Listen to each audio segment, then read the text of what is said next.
අද මම කතා කරන්න හිතුවා තවත් පරණ මූවී එකක් ගැන.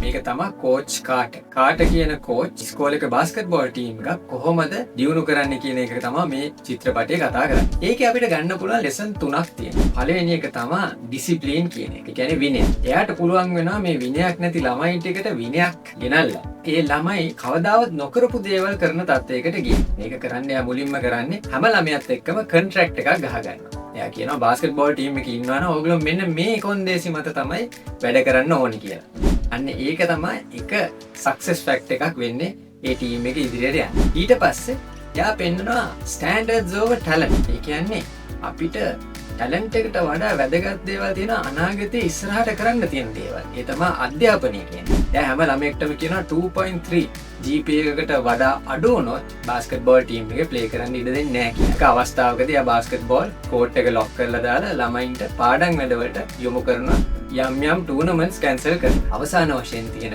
ලෙසන් එක තමයි ඉන්ටෙග්‍රිටි. එයා කිසිම අවස්ථාවකවත් එයා කියපු කොන්දේසි වලට පිටින් වැඩ කරන්නේ නැහැ. ඉන්ටෙග්‍රිටි එක පවත්වාගෙන ගියා. වෙන අය මොනවා කිව්වත් එයා යාගේ සම්මතයෙන් පිටට ගියේ නැහැ. ඒ නිසා එයාට පුළුවන් වුණා බාස්කට්බෝල් ටීම් එක විශේෂ තැනකට ගෙනියන්න. ඉතින් මේ වගේ හොඳ මූවිස් වලින් අපිට පුළුවන් අනාගතේ අපේ ලීඩර්ෂිප් ක්වොලිටිස් වැඩි කරගන්න. අපේ අවට ඉන්න අයගේ දියුණුවට උදව් කරන්න.